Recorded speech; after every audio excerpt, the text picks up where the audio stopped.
নবম দশম শ্রেণীর গণিত ক্লাসে সবাইকে স্বাগতম। আমরা করতেছিলাম ত্রিকোণমিতি অনুশীলনী 9.2। এখান থেকে আমরা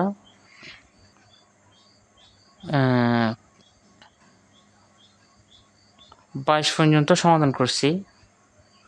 আজকে আমরা করব 23 নাম্বার এবং 24 নাম্বার। 23 এবং 24 এই দুটো অঙ্কের সমাধান আজকে আমরা করে দিব এখান থেকে।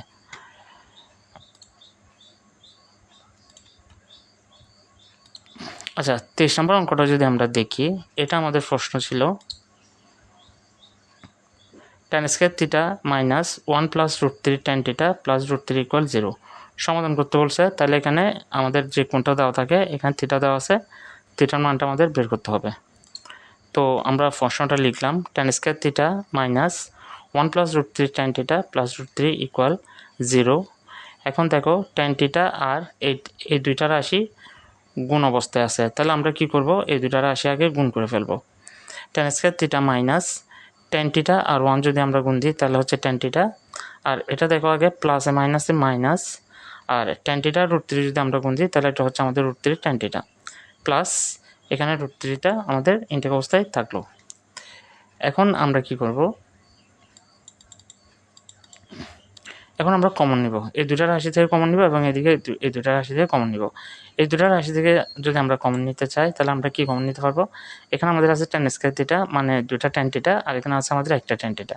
তাহলে আমরা একটা tan থিটা কমন নিলাম। একটা tan থিটা যদি আমরা কমন নিই, দুটা থেকে একটা কমন নিয়ে ফেলে আর একটা থাকলো, আর একটা থেকে যদি আমরা একটা নিয়ে ফেলি আর থাকবে আমাদের কত 1 মাইনাস এখানে আছে রুট 3 tan থিটা আর এখানে হচ্ছে রুট 3।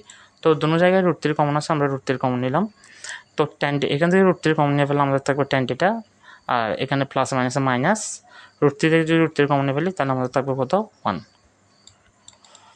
এখন আমরা কি করব, tan theta minus 1 tan theta minus 1 এই দুটোটা থেকে আমরা একটা নিলাম tan থিটা মাইনাস 1, অন্যটা আমাদের হবে কত tan theta minus root 3, tan theta minus root 3 equal 0।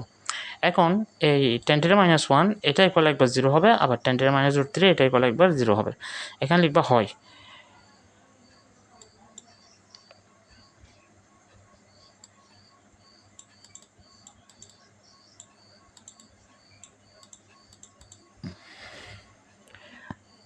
তো হয় দিয়ে আমরা লিখলাম tan থিটা মাইনাস 1 ইকুয়াল 0, তাহলে tan থিটা ইকুয়াল হচ্ছে কত 1, এই মাইনাস 1টা এপাশে গেলে প্লাস 1 হয়ে যাবে। এখন একটা সূত্র এখানে মনে রাখবা, tan 45 ডিগ্রির মান হচ্ছে কত 1, অর্থাৎ 1 ইকুয়াল হচ্ছে tan 45 ডিগ্রি। তো 1-এর পরিবর্তে এখানে আমরা বসলাম tan 45 ডিগ্রি। এখন এখানে দেখো tan আর tan কেটে গেল, থিটা ইকুয়াল হচ্ছে কত 45 ডিগ্রি, মানে আমরা থিটার একটা মান পেলাম। এখন আবার আমরা লিখবো হচ্ছে এটা tan theta minus root 3 equal 0। তো tan theta minus root 3 equal 0, তাহলে tan থিটা ইকুয়াল হবে কত রুট 3। এখন tan থিটা ইকুয়াল আমরা জানি tan 60 ডিগ্রি মান হচ্ছে কত রুট 3। সূত্রগুলো তোমরা অবশ্যই মনে রাখবা, কারণ এগুলো অবশ্যই মুখস্থ রাখতে হবে। তো এখান থেকে আমরা tan আর tan কেটে দিলাম, থিটা ইকুয়াল আমাদের থাকলো কত 60 ডিগ্রি।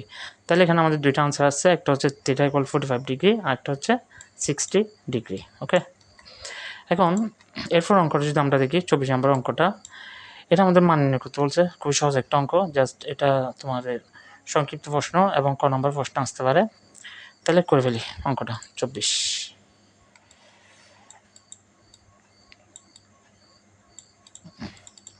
প্রথম আমরা প্রশ্নটা লিখলাম 3 cot square 60 degree plus 1/4 cos square 30 degree plus 5 sin square 45 degree minus 4 cos square 60 degree. এখন 3 into cot 60 degree, cot 60 degree মান হচ্ছে 1/√3, আর স্কয়ারটা আমরা বাইরে রাখলাম, প্লাস 1/4 এটা আমরা রাখলাম ইন্টেক অবস্থায়, into cosec square 30 degree, cosec square 30, cosec 30 degree মান হচ্ছে কত 2, আর এখানে স্কয়ারটা বাইরে থাকবে, প্লাস 5 ইন্টু sin 45 ডিগ্রি মান হচ্ছে 1/√2, আর যেহেতু এখানে স্কয়ার আছে স্কয়ারটা কোথায় থাকবে বাইরে থাকলো, মাইনাস 4 ইন্টু cos 60 ডিগ্রি মান হচ্ছে হাফ, আর এখানে স্কয়ার আছে স্কয়ারটা বাইরে থাকলো। ওকে, এখন 3 ইন্টু 1কে স্কয়ার করলে 1, আর আমরা জানি রুটার স্কয়ার কাটা যায়, এখানে আমরা রুটার স্কয়ার কেটে দিলাম, আর আমাদের থাকবে কত 3, plus 1/4 into 2 square is equal হচ্ছে 4, 4টা নিলাম আমরা, প্লাস 5 ইন্টু 1কে স্কয়ার করলে 1, আর এখানে রুটার স্কয়ার কাটা যাবে, তাহলে আমাদের থাকবে কত 2, মাইনাস 4 ইন্টু 1কে স্কয়ার করলে 1 আর 2কে স্কয়ার করলে হচ্ছে কত 4। এখন দেখি আমরা এখানে কি হয়। এখানে আমরা 3 আর 3 কাটা দিলাম, আমাদের আর থাকবে কত 1 প্লাস এই 4 আর এই 4 কাটা গেল, আমাদের আর থাকবে কত 1 প্লাস 5 × 1 = 5 আর নিচে হচ্ছে আমাদের কত 2। আর এখানে যদি আমরা 4 আর 4 কাটা দিই আমাদের থাকবে কত -1। এখন দেখো 1 আর 1 যোগ করলে হচ্ছে কত 2 থেকে যদি আমরা 1 মাইনাস দিয়ে ফেলি তাহলে আর আমাদের থাকবে কত 1 আর পাশে থাকবে হচ্ছে কত 5/2। তো এখানে আমরা ভগ্নাংশের যোগটা করি, আমাদের লসাগু হচ্ছে কত 2 × 1 = 2 প্লাস এখানে 2 আর 2 কাটে গেল আর 4 থাকলো কত 5 2 + 5 = 7 আর নিচে হচ্ছে কত 2 7/2। এটা হচ্ছে আমাদের নির্ণেয় মান। ওকে।